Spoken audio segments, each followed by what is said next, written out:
¿Qué tal, estimados hermanos y amigos? Dios les bendiga, qué gusto saludarles. Para su servidor, siempre una bendición, siempre un privilegio saber que estamos llegando a miles de hogares aquí en nuestro territorio nacional, pero también lo estamos haciendo a través de la tecnología de Internet a muchos países alrededor de todo nuestro planeta. En este programa Visionarios presentamos la visión, valga la redundancia, el trabajo, el servicio que hombres y mujeres están prestando, sobre todo en el campo de lo espiritual, en el campo, si quisiéramos ser un poquito más claro, en el campo de la religión, llevando el mensaje de nuestro Señor Jesucristo como una opción clara para el ser humano para alcanzar grandes metas en la vida, sobre todo la salvación y la vida eterna. En esta oportunidad vamos a platicar con nuestra invitada. Ella es la doctora Liz Milland, quien nos visita desde Puerto Rico. Su especialidad es temas relacionados con el mundo de lo emocional, con el mundo de nuestra alma, donde precisamente muchos conflictos en este tiempo, no sabiéndolos manejar, están afectando en forma dramática y negativa la vida de personas, no solamente personas adultas, incluso los niños cuando están en este ambiente de problemas relacionados con las emociones, el alma, la parte anímica del ser humano. Cuando los niños no son ayudados a resolver esos problemas, también toman decisiones muy dramáticas, como el de recientemente un niño que se quita la vida precisamente acá en la República del Salvador a la edad solamente de 12 años. Así es que creo que el trabajo de nuestra hermana es un trabajo sumamente importante en beneficio de los seres humanos, especialmente de aquellos que tienen fe y tienen a Dios como su Señor y Salvador personal. Bienvenida, doctora Milland. Hola, pastor, muchas gracias, muchas bendiciones. Estoy bien contenta de pisar una vez más esta tierra de gente con corazones muy buenos. Amén. ¿Qué visita? ¿Cuántas veces has estado acá en el país? Esta es la segunda vez que segunda tengo el vez. privilegio de Estuvo estar con acá. nosotros hace 2 años, Así es. Aproximadamente, ¿verdad? Ajá. ¿Y Puerto Rico cómo está? Pues está bien, levantándose del monstruoso huracán María que nos azotó hace 2 años. También este verano pasado una crisis política donde el gobernador renunció a su puesto por demanda del pueblo. Hubo una serie de manifestaciones solicitándole la renuncia y el gobernador renunció y ahora estamos en ajuste a una nueva gobernadora. Así bueno. que sí han habido huracanes atmosféricos y huracanes políticos también. Y huracanes políticos sociales también. Así es, bueno, no hay duda que han tenido bastante actividad. Sí, pero yo creo que esta actividad, Dios, hermana, es alrededor de todo el mundo. Acá en el país también hemos tenido otro tipo de problemas. Por ejemplo, el problema de la violencia, que repercute en el desarrollo normal de la familia, de la sociedad, de nuestro país. Esto afecta igualmente ambientes de nuestro país como la economía. El mismo estado anímico de las personas es afectado por la violencia. Sin embargo, se está superando esa etapa, gracias a Dios. Las respuestas de millones de oraciones que el pueblo de Dios ha levantado en este país, Dios las ha escuchado. Y estamos ya con muchísima esperanza. Los niveles de homicidios han comenzado a descender en forma muy puntual.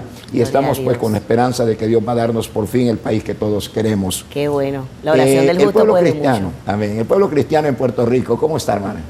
¿Qué noticias buenas hay allá? Sí, hay mucha efervescencia, el evangelio crece muchísimo, gracias al Señor, donde en algunos momentos hasta se ha identificado demográficamente que el pueblo evangélico es prácticamente similar en cantidad al pueblo católico.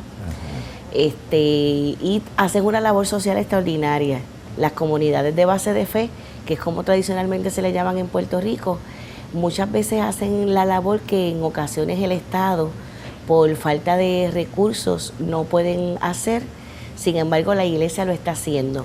Nosotros somos testigos todas las semanas de cómo iglesias están haciendo labor en pro de las mujeres, de los matrimonios, de los niños, con mucho compromiso y con amor. Qué bueno. Y es que yo creo que la iglesia, hermana y doctora Liz, ha tenido como un despertar en las últimas décadas y ha asumido con muchísima responsabilidad aquello para lo cual yo creo Cristo instituyó su iglesia. Por supuesto, lo primero es que cada quien en forma personal optemos por la salvación, por el perdón de nuestros pecados, vivir una vida cristiana ajustada a la voluntad del Señor. Todo eso es en forma personal, pero la iglesia en forma colectiva tiene una función, como por ejemplo Cristo dijo, que no se enciende una luz para esconderla, se enciende una luz para que ilumine, ¿no? Sí. Y la iglesia es una luz, ¿verdad? Jesucristo está haciendo una comparación en ese momento entre la luz y su iglesia, a fin de que seamos luz para las naciones, lo cual, gracias a Dios, pienso yo, se está haciendo ya en forma un poquito más insistente, más incisivo, pero todavía nos falta mucho trabajo que realizar, creo yo, porque Cristo nos pidió que convirtiésemos en discípulas de Él a las naciones, ¿no? A las naciones. ¿Cómo cree usted que va ese trabajo? Pues yo creo que cada vez hay más imitadores de Cristo que se levantan, Sí. que hay una mayor conciencia aún dentro del mismo pueblo de Dios, a que hagamos las cosas como Jesús nos enseñó a hacerlas, en la línea de un amor incondicional, de servicio, de dejar de ser para nosotros, de dejar de buscar nuestro único y exclusivo beneficio, para hacer de otros y poderles levantar, restaurar. Creo que estamos en una generación de imitadores. Amén. Que por un tiempo, de hecho yo tenía esta preocupación, hasta los cristianos como que habíamos dejado de hablar de Jesús. Amén. Y como que se había perdido la conciencia de la importancia de que tratáramos de vivir nuestras vidas como Él la vivió.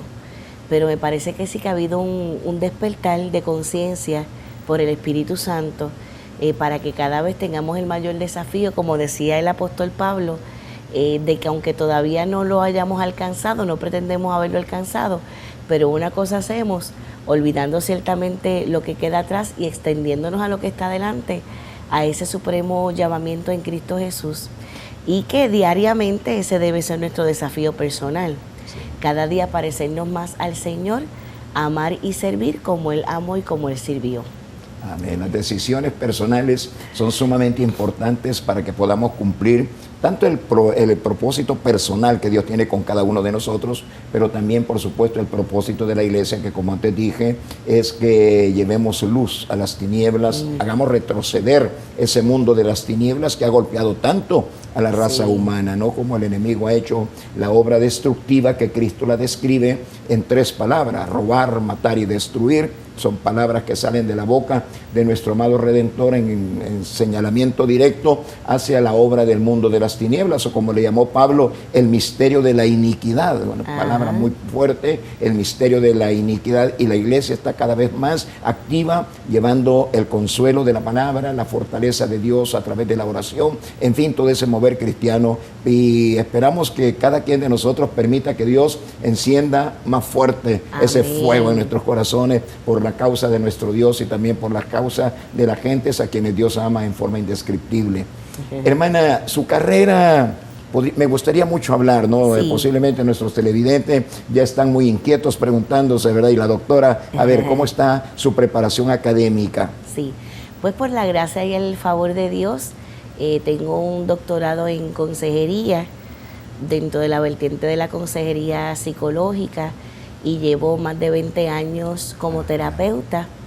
Y en Puerto Rico tengo una práctica privada, una clínica, donde sobre todo en los últimos años ha habido un giro, y lo más que estoy atendiendo en terapia es a ministros y a pastores. Algunos concilios en Puerto Rico me envían a sus pastores a tomar terapia, respetando nosotros quiénes son ellos espiritualmente, validando y valorando quiénes son espiritualmente, pero que ellos, en un acto de valentía y de humildad, porque buscar ayuda terapéutica es un acto de humildad y de valentía, reconocen que hay algo en sus almas, en ese asiento de sus emociones, de sus sentimientos y de sus voluntades, que debe ser trabajado y edificado, y están buscando la ayuda, y estamos viendo cosas extraordinarias que el Señor está haciendo para transformar depresiones en gozo, trastornos de ansiedad en paz, de cómo experiencias muy dolorosas del pasado que no habían podido resolverse en el interior comienzan a sanarse, completarse procesos de perdón. Diariamente somos testigos, por el favor de Dios, de matrimonios, sobre todo de ministros, que se están restaurando, personas que tenían la intención y planificación suicida, cómo han vuelto a recuperar la esperanza. Así que estamos muy agradecidos del Señor por esta gran bendición de que nos escogiera para ser terapeuta del pueblo de Dios. Amén. Mire qué interesante lo que usted nos está manifestando, porque mucha gente, y aún nosotros como pastores, si no tenemos mucho cuidado, podríamos llegar a considerar que somos lo que no somos, ¿verdad? Es decir, que somos supermanes o algo parecido, ¿verdad? Que sí, somos totalmente invulnerables y no hay nada que nos pueda afectar. Interesantísimo lo que usted me está compartiendo. Usted hablaba, por ejemplo, de situaciones anteriores que no han sido tratadas sanadas adecuadamente y luego esto produce algún resultado negativo. ¿Qué más podría informarnos? Porque a lo mejor yo necesito terapia y a través del programa lo descubro. En esto de la reconstrucción del pasado, que es un tema verdaderamente fascinante, nosotros cargamos un cúmulo de experiencias a través de toda nuestra vida, desde el momento en que fuimos concebidos. Ya se sabe científicamente hablando que desde que estamos en el vientre materno, absolutamente todo lo que está pasando a nuestro alrededor, nosotros lo estamos recibiendo y vamos procesando una información. Esto está alineado con lo que dicen las Sagradas Escrituras cuando exclama el rey David: mi embrión fue visto por los ojos de Dios. O sea, desde que estamos en el vientre hay una conciencia psicológica y espiritual. Y desde ahí vamos guardando información y vamos teniendo esas experiencias. Después viene la niñez, en los primeros 5 años se forma la personalidad. ¿Cuáles fueron esas vivencias que se tuvieron en esos años con las figuras más significativas y más predominantes, que fueron mi mamá y mi papá? Luego viene otra etapa bien importante, que es la adolescencia, donde se contesta la pregunta ¿quién soy yo? Hay una búsqueda de la identidad. En las etapas más tempranas, en la niñez, la información de quién soy yo emocional me viene de los cuidadores más cercanos, familiares. Pero en la adolescencia, la identidad viene de los pares, de los amigos. Por eso, de quienes los adolescentes se rodean y quienes hacen de sus relaciones íntimas, cuáles son los posibles mensajes que van a recibir de ellos mismos en esa etapa, los va a marcar para la vida adulta y para siempre. Por eso hay que estar muy alerta con los adolescentes, con quienes ellos se relacionan, porque en ese momento están tratando de descubrir cuál es su propósito en la vida, para qué están aquí, y van a ir encaminándose de acuerdo a las respuestas que recibieron en esa etapa. Luego en la adultez temprana, más bien las experiencias que más marcan son las de las relaciones de pareja. Entonces vamos a ir acumulando en una mochila todas esas vivencias y todas esas experiencias, que ya se sabe que muchas de las depresiones de los adultos no tienen que ver con las experiencias más recientes, sino por la acumulación de unos eventos que se han seguido acumulando y que tal vez no se ha tenido la oportunidad de sacarlos hacia afuera y de poderlos sanar, de poderlos restaurar.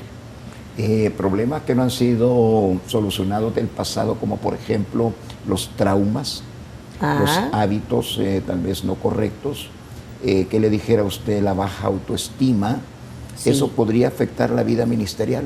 Totalmente, y sin embargo cuando vamos al historial, teniendo este adulto en terapia ministro, vamos al hogar de origen, y en el porciento más alto, ahí es donde encontramos las respuestas.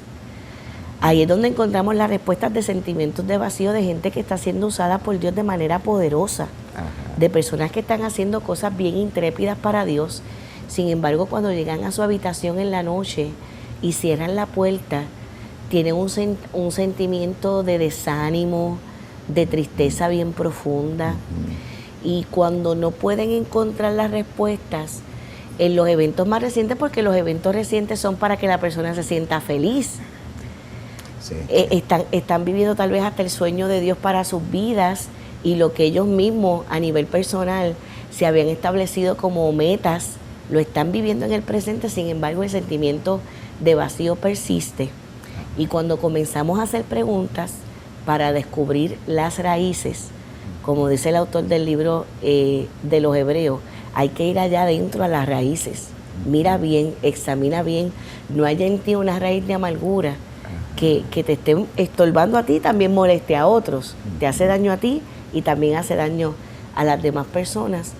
Cuando entramos en esa exploración profunda, encontramos que es que hay algo, sobre todo de la niñez, sí.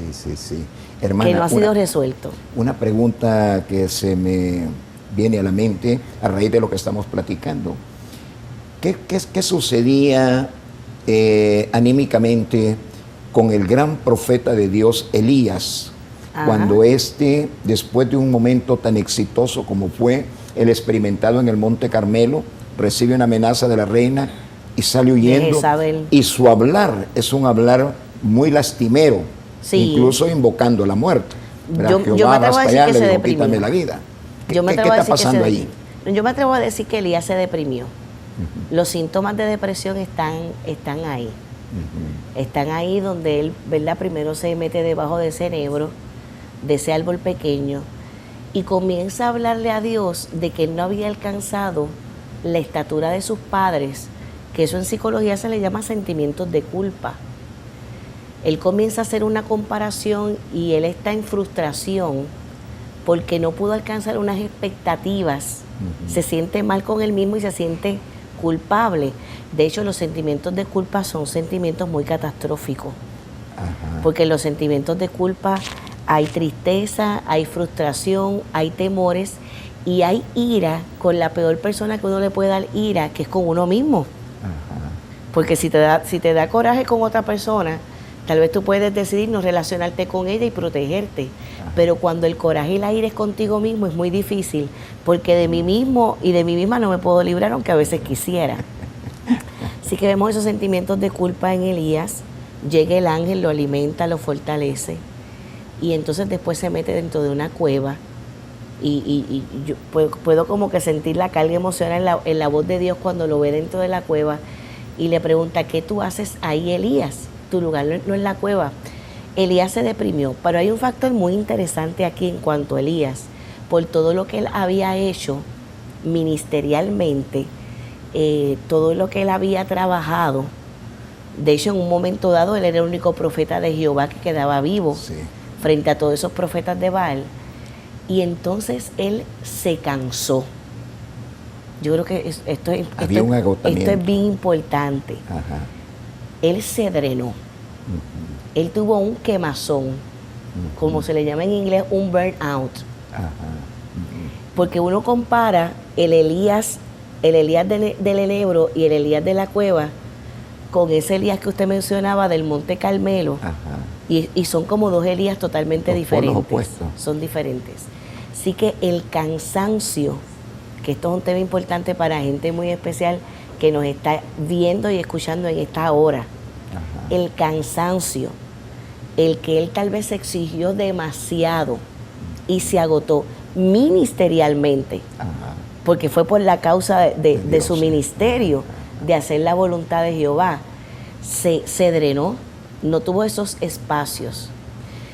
Por eso cuando el ángel va a alimentarlo y a sostenerlo, a mí me llama mucho la atención que dice que lo trabajó en la cabecera.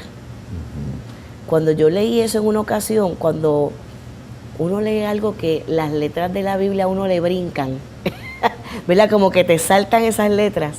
Me llama tanto la atención de que el ángel hizo un trabajo en la cabecera de Elías. Hubo una reconstrucción en Elías porque el problema estaba siendo el agotamiento mental. O sea, fue un agotamiento físico y un agotamiento mental.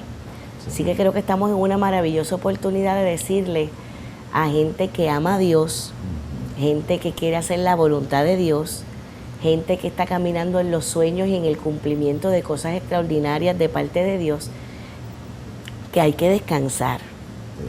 Hay que descansar física y emocionalmente para evitar depresiones. Depresiones y otras consecuencias, hermana, ¿verdad? La Biblia nos habla con toda claridad de estos temas. La Biblia los toca, por ejemplo, el apóstol Pablo en el Nuevo Pacto, ¿verdad? Pablo es un hombre del Nuevo Testamento, llamémosle así.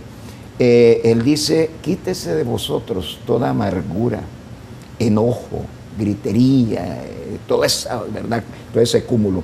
Hermana, cuando un cristiano, ¿verdad? Un hijo o hija de Dios no entra a hacer un análisis de su propia vida en este tema, sino que continúa, por ejemplo, dentro de la congregación, dándole rienda suelta a este tipo de, ¿verdad? De emociones propias de su ser. Hermana, ¿es eso lo que provoca muchos problemas dentro de las congregaciones? Sí, es un trabajo personal de cada cual, de detenerse, de examinarse. Algo que nosotros hemos encontrado en estos años interviniendo con personas es que la parte más compleja es la aceptación. Todo eso que usted menciona del apóstol Pablo, que es una confrontación, es para nosotros hacer ese viaje por dentro de nosotros y evaluarnos. Porque es un trabajo que nadie más puede hacer por nosotros. Eso lo tenemos que hacer nosotros. Y para que se den esos cambios, tienen que ocurrir 5 cosas. Lo primero es que yo tengo que aceptar que yo estoy mal. ¿En qué yo estoy mal? Tengo un problema de ansiedad, tengo un problema de control, tengo un problema de tristeza, tengo un problema con el coraje, tengo un problema de adicciones, en cualquiera de las adicciones, sea alcohol, drogas, pornografía, al juego, tengo un problema. Tiene que haber aceptación. Ya se sabe que si no hay aceptación interna, no hay cambios. Y yo no puedo ir donde otra persona a convencerle de que está mal y que eso simplemente va a ser lo que va a generar los resultados. Lo que va a generar los resultados es que la propia persona acepte que no está bien. Así que tiene que haber la aceptación. Segundo, tomar la decisión de cambiar. Porque hay quienes pueden ser muy hábiles aceptando que están mal, pero la decisión de cambiar, eso es algo aparte. Tercero, depender totalmente de Dios para cambiar. Sí, sí. Ya la misma ciencia ha reconocido, gloria a Dios, que sin Dios, en la ciencia se le llama la fuerza suprema, no van a haber cambios. Tiene que haber una dependencia de Dios. Cuarto, buscar la ayuda para cambiar. A veces terapéutica, ministerial.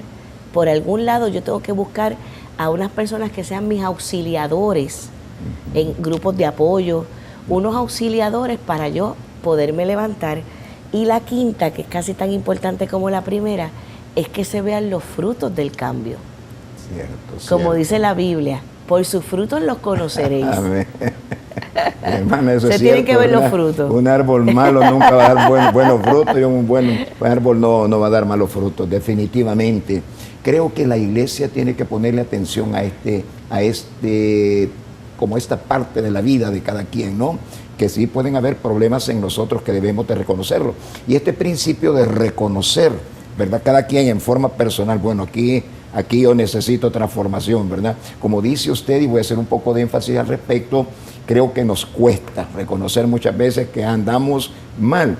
Ese es como el alcohólico, ¿verdad? Que el alcohólico, hasta que llega al punto de que dice, soy un alcohólico, ¿verdad? Pues si no, anda disfrazando la decisión, anda atrasando la decisión y disfrazando su alcoholismo con cualquier otra cosa. No, es que yo tomo porque a mí la vida me ha tratado mal, y ahí anda con excusa, ¿no? Sí. Hasta que reconoce su verdadera condición, va a buscar definitivamente la ayuda. Y creo que eso nos pasa también en muchos de los traumas y, ¿verdad?, posiciones que nosotros tenemos en cuanto a nuestra alma y emociones en la vida. Sí. ¿Jesucristo tiene algún ministerio relacionado con el alma? Oh, totalmente. Sí. O sea, nunca desligó una cosa de la otra. Ajá. De hecho, en algunas intervenciones de Jesús para sanidades físicas, primero hacía la intervención con el alma. Un ejemplo clásico, la mujer del flujo de sangre. Jesús le dijo a ella, vete en paz, antes de que inclusive se declarara que había ocurrido la sanidad física. O sea, ese trabajo emocional antes que la manifestación de que se curaran de la enfermedad física. Cuando iba a sanar y le preguntaba a la gente, ¿qué tú quieres que yo haga? Ahí hay un mensaje emocional de, mira, tú puedes decidir, tú puedes determinar si tú quieres estar bien, tú puedes determinar un cambio para tu vida. O sea que siempre el Señor, en el transitar por la tierra, el mensaje sobre el alma de la sanidad interior fue muy clave y fundamental. El famosísimo Sermón del Monte, el mensaje de las bienaventuranzas, Eso es un mensaje totalmente terapéutico, Sí, definitivamente. totalmente psicológico. Sí. Bienaventurado quiere decir triplemente feliz, Feliz, dichoso, triplemente sí. dichoso. O sea que nuestro amado Señor Jesucristo habló de la felicidad y habló de la importancia de vivir en gozo, y que curiosamente lo que Él explica sobre lo que es la felicidad es lo que nosotros contrariamente pudiéramos pensar sobre lo que la felicidad es. Porque Él está mencionando toda la población y todas las experiencias que podrían parecer más lejanos a lo que es la felicidad. Los pobres, los que son perseguidos, los menospreciados, ¿verdad? Cuando eres vituperado. O sea que Jesús sí, todo el tiempo, hasta el momento de la crucifixión, la primera palabra que sale por la boca de nuestro amado Señor Jesucristo en la cruz fue una palabra de restauración sobre el alma. Padre, perdónalos, porque no saben lo que hacen. O sea que vemos de principio a fin el mensaje de Jesús sobre el bienestar de nuestras emociones. Definitivamente. Por eso es que debemos de hacer énfasis en que la salvación que el Señor le ofrece al ser humano es integral, no solamente enfocado al área espiritual. Todos sabemos que la Biblia dice que el ser humano está compuesto de 3 partes: espíritu, alma y cuerpo. Pero muchas veces hemos interpretado que el accionar de Dios en favor nuestro solamente tiene que ver con el área del espíritu, ¿no? Sí. Que perdona nuestros pecados, que escribe nuestros nombres en el libro de la vida y que vamos para el cielo, que vamos a vivir con el Señor. Pero que hasta ahí nomás llega todo. Sí. Y eso no es una verdad. La salvación o todo ese aspecto redentor de nuestro Dios para con nosotros es de carácter integral, que tiene que ver con el alma y tiene que ver también con el cuerpo, ¿no? Jesucristo, cuando comienza su ministerio público, Jesucristo dice algo que tiene más que ver con el alma que con otra cosa. El Espíritu del Señor me ha ungido para, ¿verdad?, dar buenas nuevas a los pobres, y empieza a dar términos totalmente almáticos, ¿verdad?, que van enfocados hacia el alma. Dice para sanar, ¿verdad?, los corazones quebrantados, luego abrir las celdas de los oprimidos y toda la cosa esta, porque el Señor no está hablando de celdas literales. El Señor no está hablando de que Él viene para pararse frente a un centro penal y decir salgan todos, ¿verdad? No es eso de lo que está hablando el Señor, sino de esas celdas que tenemos internas, esas prisiones, esas cadenas que muchas veces nos esclavizan y que, como dijimos antes, se nos hace a veces difícil reconocerlos. A veces somos gente, por ejemplo, tremendamente tendenciosas a la ira.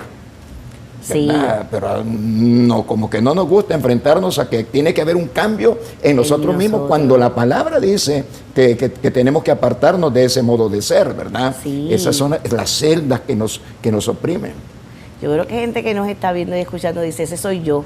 Esa soy yo, que tengo problemas con el coraje. Esto suele ser aprendido también. En el hogar de origen, lo que hablábamos hace un rato, de la importancia y la influencia de esas figuras significativas en nuestra vida. En terapia nosotros encontramos que las personas que tienen gran dificultad con el control de los impulsos fueron víctimas en la niñez de una mamá o un papá que era así también. Y que aunque en algún momento, sobre todo en la adolescencia, dijo jamás yo voy a ser como él o voy a ser como ella, de forma inconsciente repite los patrones. Pero qué bueno que nunca es tarde para cambiar, nunca es tarde para yo reconocer que si hay unos patrones que estoy repitiendo que no son saludables, que me hacen sufrir a mí y que hacen sufrir a las personas que yo amo, nunca es tarde para yo aceptarlo y proponerme empezar a practicar un estilo diferente. Amén, amén. En paz. Creo que debemos de aprovechar, hermanos televidentes, debemos de aprovechar, por ejemplo, en el caso nuestro, la visita que nuestra hermana y doctora Liz Milán nos hace desde Puerto Rico para escuchar estas conferencias, escuchar estas temáticas que son importantes en la vida de todo ser humano. ¿Cuántas personas no han echado a perder toda su vida debido a un arranque de ira, por ejemplo, ¿no? Sí. Un arranque de ira, y de repente personas que andan armadas sacan un arma de fuego, le cortan la vida a otra persona. Fue un arranque de ira, algo que no se supo controlar, y esa persona va a la cárcel 30 años, ¿verdad? Echó a perder su vida por un arranque de ira, y de eso tenemos bastante dentro de nuestra sociedad. Nuestra hermana viene invitada por la Iglesia del Camino, filial Santa Ana. ¿Cómo están las actividades en Santa Ana relacionadas con usted? Esta noche tenemos un evento para matrimonios, donde vamos a estar hablando de cuáles son esos asuntos más presionantes que tienen retos para los matrimonios, y vamos a brindarles herramientas y vamos a brindarle técnicas a esos matrimonios, principalmente filtradas por la palabra de Dios, y de técnicas psicológicas para que ellos puedan mantenerse felices en medio de cualquier situación dentro de su matrimonio. Mañana sábado, a partir de las 2 de la tarde aproximadamente, vamos a estar en un congreso para las mujeres. Es tiempo de redirección, donde vamos a ayudar a las mujeres a que ellas puedan encontrar adentro de ellas todas esas áreas que necesitan ser restauradas, y ellas también van a aprender unos nuevos estilos para vivir la vida en plenitud. Amén. Que fue la vida que fue pagada para nosotras en la cruz del Calvario. Amén. Y el domingo lo vamos a tener en la Iglesia del Camino Central en Ciudad Merliot, en 2 cultos, 7 de la mañana y 9 de la mañana, y creo que el domingo en la tarde todavía hay más actividades en Santa Ana, ¿no? Pues ahí estamos todavía ahí en programación de la agenda. Ok, perfecto. Hermanos y hermanas, creo que es un tema que hay que tocar, el tema relacionado con nuestra alma, como lo hemos estado enfáticamente diciendo a lo largo de este programa. Hay que volver la mirada hacia adentro. Me gusta mucho el momento de la Santa Cena, porque en la Santa Cena el apóstol Pablo dice: examínese cada uno a sí mismo. Me encanta esa frase. ¿Sabe por qué, hermana? Porque somos muy tendenciosos a examinar a los demás. Sí. Siempre estamos muy con los ojos abiertos para ver un menor detalle o error que comete el prójimo, y estamos con el dedo para señalar. Entrar dentro de nosotros y encontrarnos con las áreas negativas de nuestra vida no deja de veces de ser un poquito más complejo, un poquito más difícil, y de alguna manera pues estamos tratando de evitarlo. Eso es lo que a fin de cuentas estaba tratando de hacer la mujer samaritana cuando tiene aquel encuentro con Jesucristo allá en Samaria. Ella trató de llevar todos aspectos religiosos, ¿no? Nosotros decimos que a Dios hay que adorarlo aquí, ustedes dicen los judíos que hay que adorarlo en Jerusalén. Anda por ahí en otros temas, ¿verdad? Cuando realmente Cristo llegaba para cambiar la vida de esa persona y tenía que enfrentarse con su realidad, y su realidad Jesucristo se la dijo con toda claridad.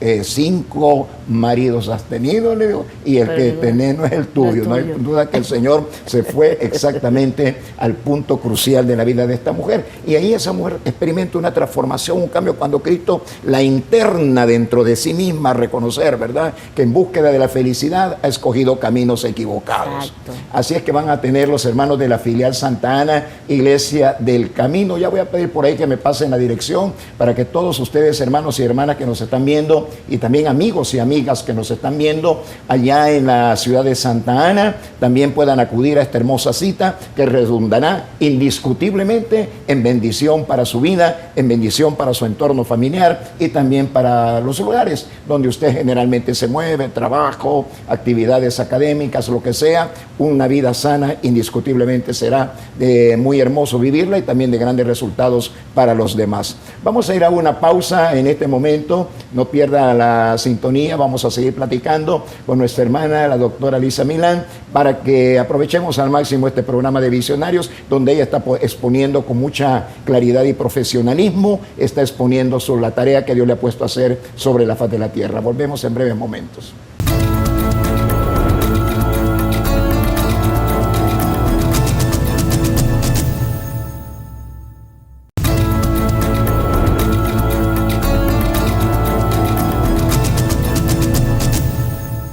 Bien, estimados hermanos y amigos, estamos de regreso después de esa pausa. Queremos seguir platicando con nuestra invitada de este programa de Visionarios, exponiéndonos su visión, lo que Dios le tiene haciendo sobre la faz de la tierra, por supuesto, para gloria de Él y para ayuda de todos aquellos que acuden, para que Dios les bendiga a través de la actividad de nuestra hermana dentro de la terapia, de estos aspectos terapéuticos que todos necesitamos.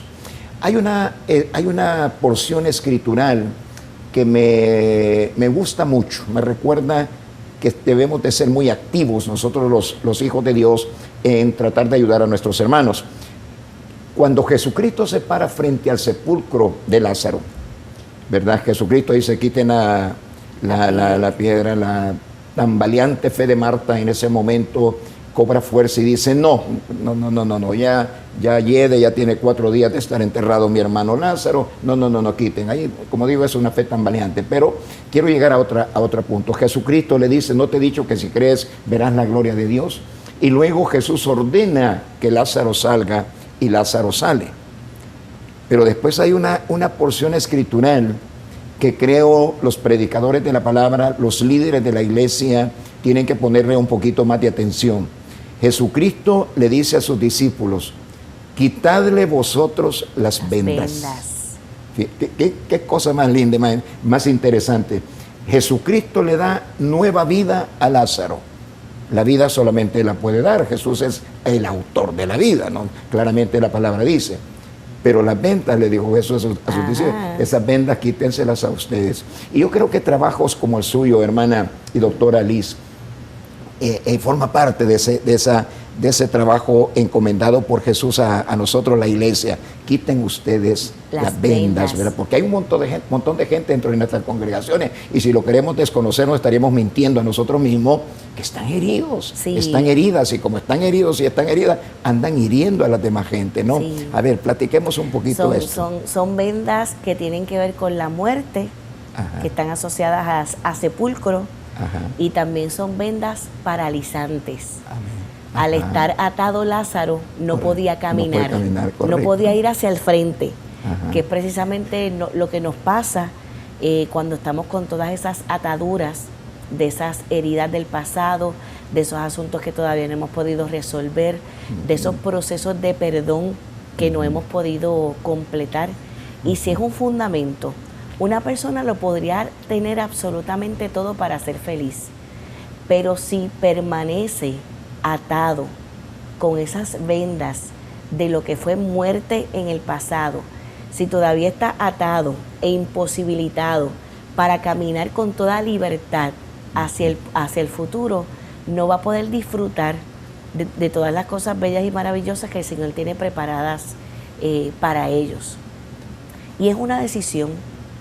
Es una determinación, sobre todo la determinación de perdonar, que yo diría con convicción de que es la atadura más grande que la gente tiene sobre esos aspectos de la vida sin resolver y que no le permiten disfrutar una vida en paz. Doctora Liz, usted ha mencionado por lo menos 3 veces la palabra donde yo quería llegar en este programa. La primera vez que usted menciona la palabra perdón, la relacionó con Jesús. Usted dijo, Cristo decía, perdónenos, no sabe lo que hace. La segunda vez la acaba de decir, y la tercera vez usó el verbo perdonar. ¿Qué es el perdón? Yo creo que mucha gente no sabe qué es perdonar. Platiquemos un poquito al respecto. Perdón es una palabra compuesta que, si la dividimos en sílabas, nos quedaría perdón. Un don es un regalo y per es un superlativo. Perdón literalmente quiere decir regalo grande. Esa es la etimología de la palabra perdón. Es un gran regalo. ¿Y para quién es ese gran regalo? Para la persona que se siente lastimada, para la persona que ha sido herida.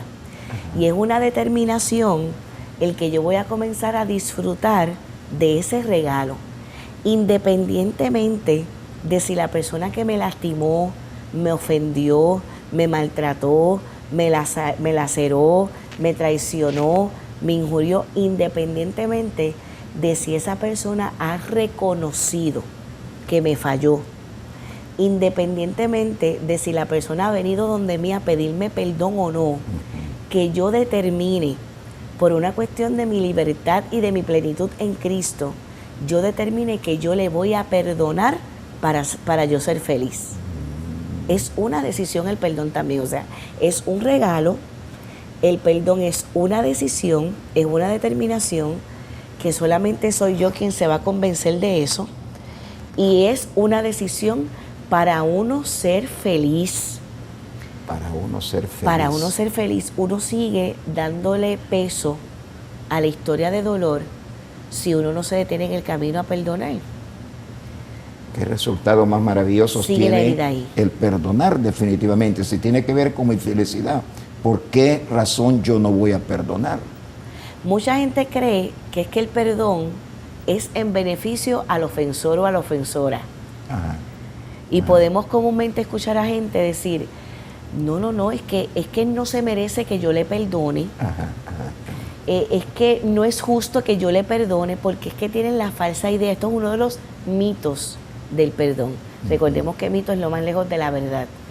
Un mito del perdón es que el perdón es a beneficio de la persona que dañó, pero el perdón es a beneficio de la persona que ha sido lastimada, y tú mereces perdonar, tú mereces entrar en esa dimensión. Así que contestando su pregunta, pastor, buenísima, de por qué hay gente que no perdona porque creen que es a beneficio del ofensor, y hay otras personas que no perdonan porque prefieren almacenar la experiencia dolorosa dentro de un baúl, sentarse encima del baúl y no abrir ese baúl, porque los procesos de sanidad pueden doler. Eso es como cuando una persona se quema y el tratamiento es que le echan unos ácidos, toman una pala de madera y comienzan a remover toda esa piel. Las personas que han vivido esto dicen que eso es extremadamente doloroso, pero eso es necesario para que la piel nueva pueda surgir. Sí que hay quienes, por temor a enfrentar el dolor de la experiencia traumática que me mantiene en la herida, creo una resistencia, porque todos nosotros fuimos diseñados de tal forma en que tenemos unos mecanismos de defensa, pero sí vale el esfuerzo y vale la pena de que tú abras ese baúl, de que tú enfrentes el dolor de la experiencia, porque eso va a ser por un tiempo. Sí. Va a llegar el momento, que también esta es otra definición de perdón, va a llegar el momento donde esa experiencia ya no te va a doler. Hay gente que me dice, Liz, pero ¿cómo yo sé si he perdonado? Porque yo no he podido olvidar lo que me hicieron. Y yo les recalco, es que nunca lo vas a poder olvidar, porque el olvido no existe. Todo queda, absolutamente todo, queda registrado en nuestra memoria. Pero el perdón es que cuando el recuerdo del evento traumático venga a ese plano consciente, a ti ya no te duela, ya no sientes coraje, ya no sientes tristeza, ya no sientes rencor por la persona que te dañó, y entonces empiezas a caminar en plenitud y en libertad. Sí, es un proceso, ¿no? Es un proceso, el perdón es un proceso, pero que hay que comenzar para que funcione. A veces las personas creen que nomás digo perdono a esa persona por la ofensa que me pudo haber inferido en cualquier momento, se va a quitar el dolor, y puede que no.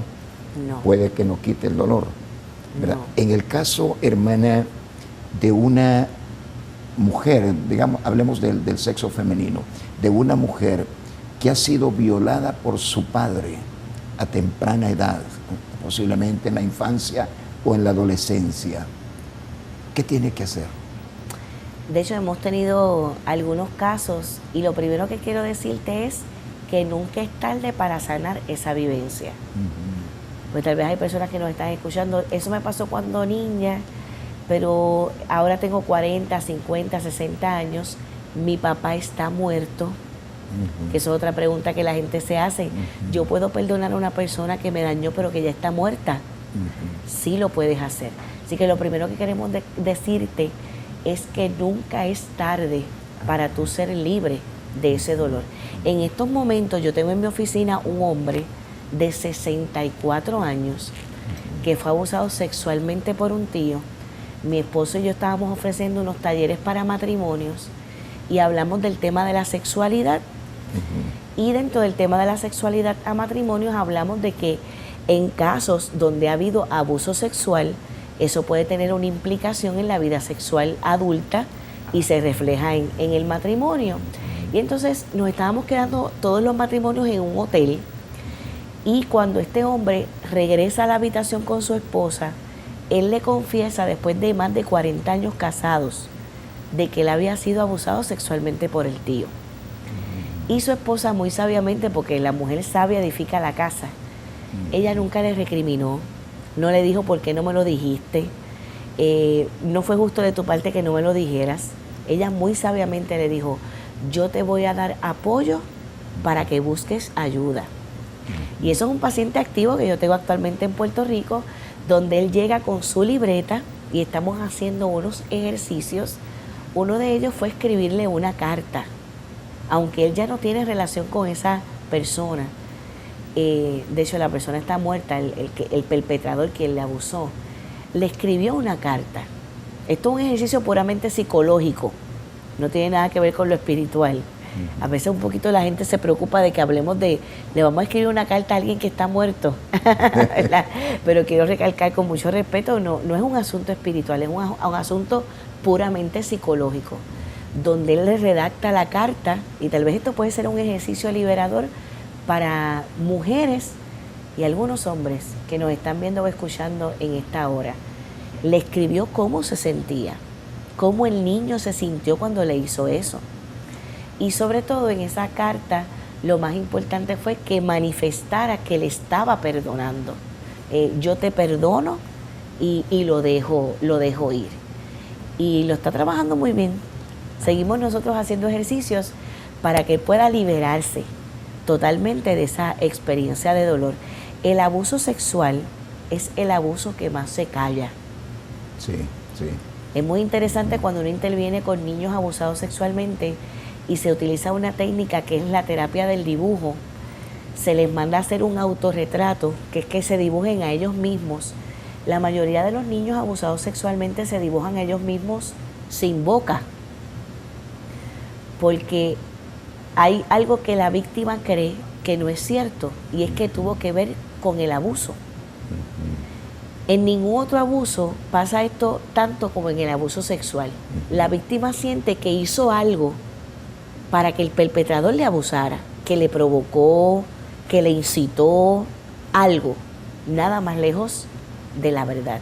Entonces callan por esa vergüenza. Queremos decirte en esta hora, tú no tuviste nada que ver con ese abuso, porque si fuiste niña y adolescente, esa persona tenía poder sobre ti. Fue una cuestión de poder y de control, y tú fuiste una víctima. Pero hoy tú puedes dejar de ser víctima de ese abuso liberándote a través del perdón, sí, de perdonar a quien te maltrató. Doctora Liz, un hombre que golpea a su esposa, ¿qué problemas psíquicos o anímicos él puede tener? Casi siempre tiene que ver con uno de 3 factores. Uno, que también vio un papá agresor. Ajá. Y aprendió en el hogar de origen que ese es el estilo de amar, que ese es el estilo de disciplinar, que ese es el estilo de hacerse respetar. Está esa distorsión. Casi todos los agresores son hijos de agresores. Ajá. Y aunque en algún momento, sobre todo en la adolescencia, dijeron, yo jamás voy a hacer lo que está haciendo mi papá. Yo nunca voy a tratar a una mujer como mi papá está maltratando a mi mamá. Sin embargo, se repite el patrón. Así que liberarse de ese patrón, de lo que hizo tu papá, tú no lo tienes que hacer. Otro factor importante por lo que algunos agresores son agresores es porque tienen alguna condición de salud mental o adicción que no está siendo trabajada.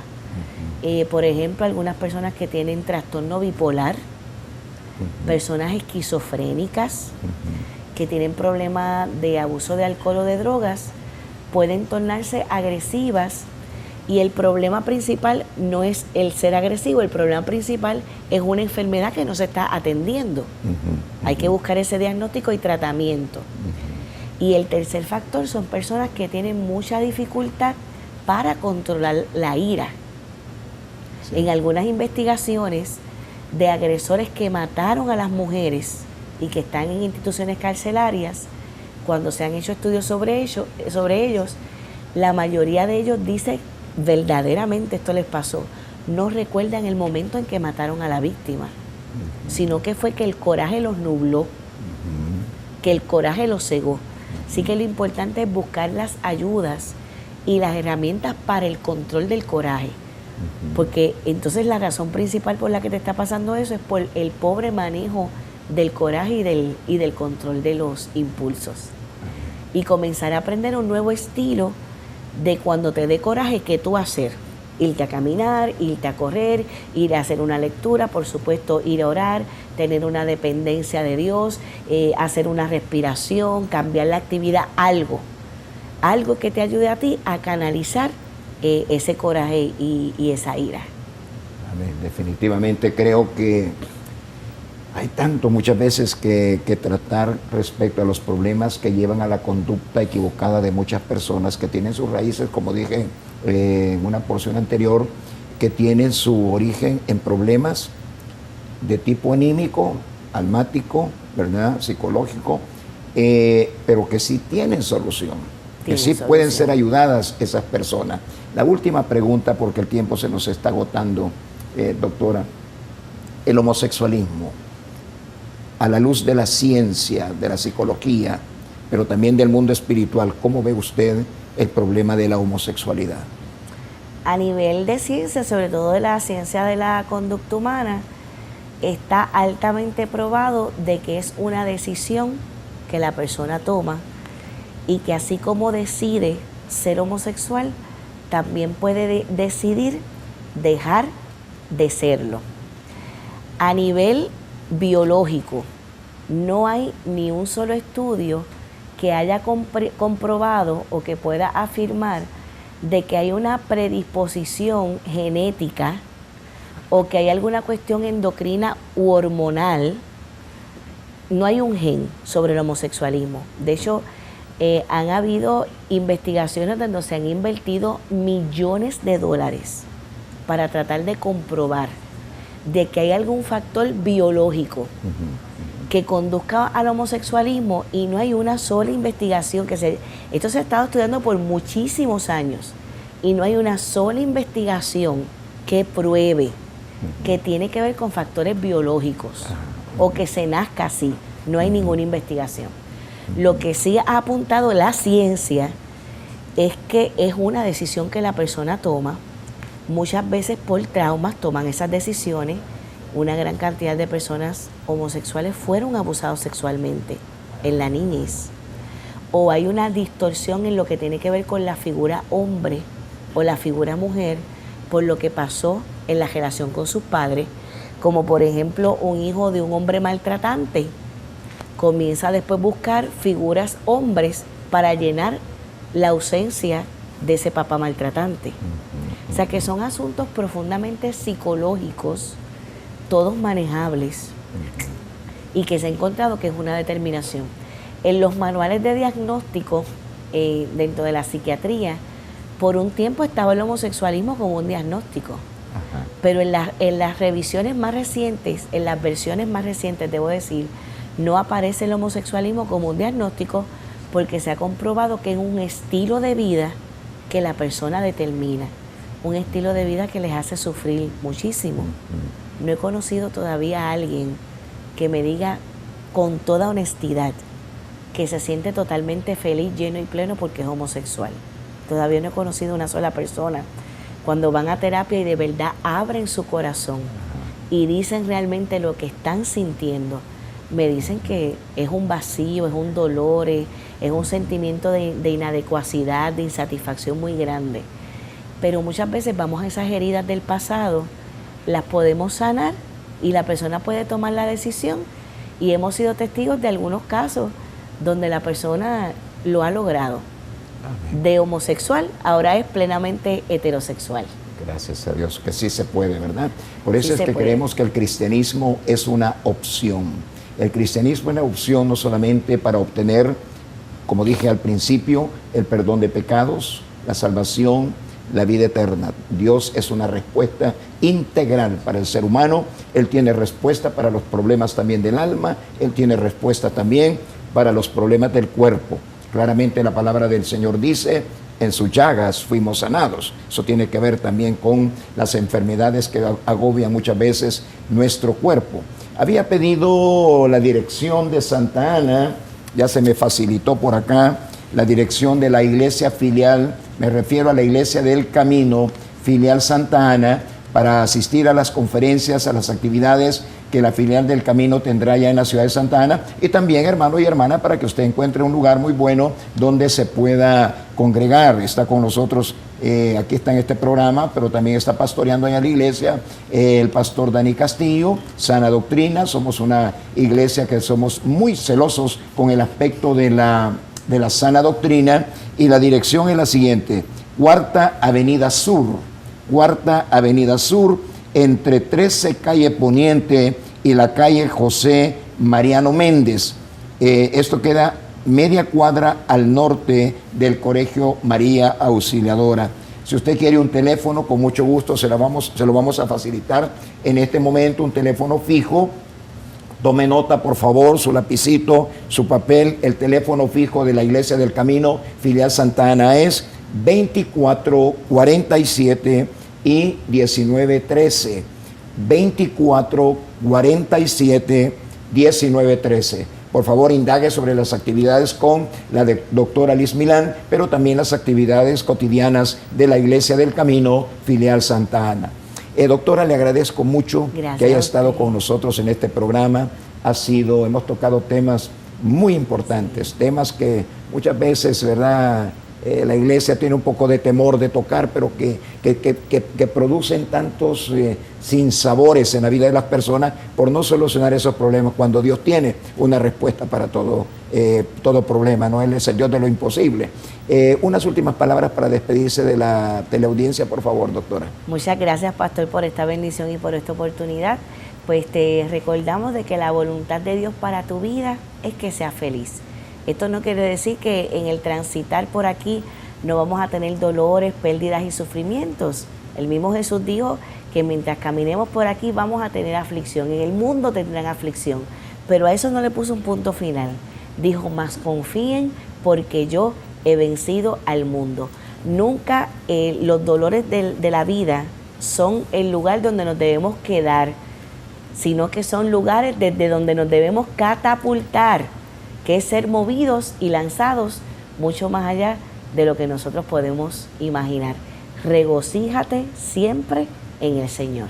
Amén. Muchas gracias, doctora. A ustedes, estimados televidentes, nuestra gratitud. Estamos muy agradecidos con Dios por toda esta visita que estamos teniendo del mundo cristiano en otros países que nos están viniendo a visitar aquí a El Salvador. Cerramos este programa con nuestra frase cotidiana: el hombre más pobre sobre la faz de la tierra es el hombre que no tiene a Dios en su corazón, ni metas ni sueños por los cuales luchar, tomados de las manos del Señor. Que Dios les bendiga y hasta nuestro próximo programa.